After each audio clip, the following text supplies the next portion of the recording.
went to court. We sued the state and challenged the former state attorney general's baseless attempts to enforce a cruel, chaotic, and archaic near-total ban on abortion from the civil rights, we wish it was from the civil rights era, the Civil War era. Boo! And while we've secured clarity from the court that abortion in Arizona is legal through 15 weeks, we know that's not enough. We know that people do need and will continue to need abortion care after 15 weeks of pregnancy.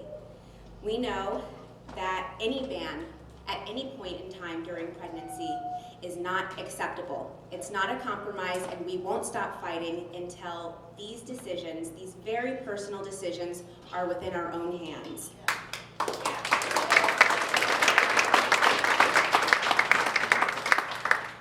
That's why our political and advocacy arm, Planned Parenthood Advocates in Arizona, worked tirelessly in a broad coalition during this last year's midterms to endorse and elect pro-reproductive freedom candidates to office.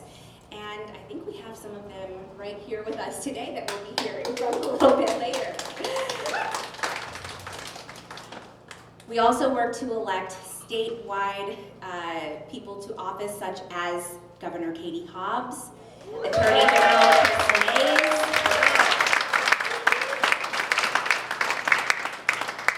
and they have shown us what true champions of reproductive freedom look like. Did you see the EOs that Katie Hobbs released yesterday? Proactive, affirmative protections for abortion rights and access. And we have Chris Mays, who has fearlessly and proactively defended medication abortion at the federal level. This has been a game changer for us in Arizona. And at Planned Parenthood Arizona, we've remained steadfast in our promise to patients as we continue to expand access to sexual and reproductive health care.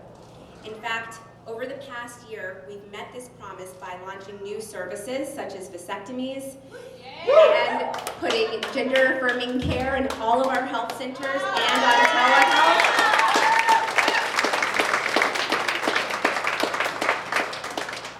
We created a patient navigator program to help people receive the abortion care they need and deserve, whether it's here in our health centers or in different states because of this terrible 15-week ban that we have.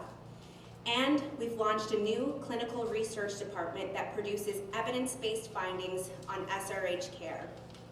So PPAZ has spent the past year reimagining what sexual and reproductive care can look like. We're working towards a future where our laws are grounded in equity and justice, and all people have reproductive freedom. I want to be honest with you. This is going to be a long road, but we're stronger together. The work is far from done, and we know that anti-abortion extremists will keep doing everything they can to close our door. So it's critical that everyone understands that this is not the time to get complacent. This is the time to come together like never before, maintain the energy and the passion and the fire that we've had over this past year as we keep marching forward. At Planned Parenthood Arizona, we won't stop fighting for our patients, our providers, and all of you. Not now, not ever. And with that, I'm going to turn it over to my friend, Jodi Liggett. Jodi!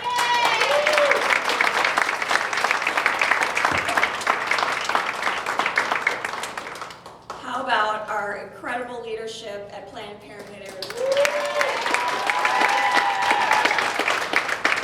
We are so thankful that you are here for us, and you've been here, and you're going to be here. So, you heard the news leading up to today, and today it's like, this is such a sad day, and we're marking a sad anniversary. And it is sad. Hi, I'm Jodi Liggett. I've been doing repro stuff in Arizona for a while, and right now I help out NARAL in coalition with a bunch of wonderful organizations who are working on all kinds of sexual and reproductive health issues. So it is a sad day. Now, I'm talking to women and people of color and all kinds of oppressed people, so I know that we know that what the courts says about our rights, that kind of comes and goes over time. But I'll just say something that we all know. We all had a right to control our own bodies and our fertility before Roe v. Wade, right? The court did not give us those rights. They existed. They merely recognized them for a little while. So Dobbs does not take our rights away as people. The Supreme Court is refusing to recognize those rights and leaving it up to the states. And I have to say, well, we live in Arizona. We're not happy about this, but we are in shape. We are totally in shape for this. How long have we been fighting? Yes. I have lived and worked in Arizona for 57 years, okay? This is not our first rodeo. We absolutely know how to do this, so I'm going to be all Harvey Milk and say, I am here to recruit you.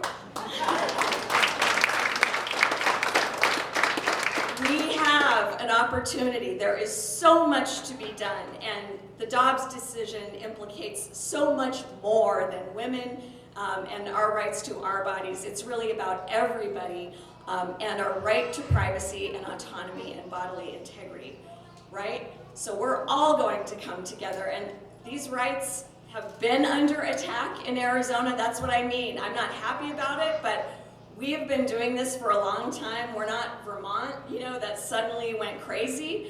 We're Arizona. We've had to deal with crazy for a long time and try and keep it in a box. So we're in great shape. We're right where we want to be. And we have allies. It's not just Planned Parenthood. It's not just NARAL, who I represent. It is everybody who cares about people, I think. That's what it really boils down to. But let me tell you, the bar is high, right? Our legislature does not like being talked back to, so they have made it really hard for us to go to the ballot box or to elect the people that we want through gerrymandering or other restrictions.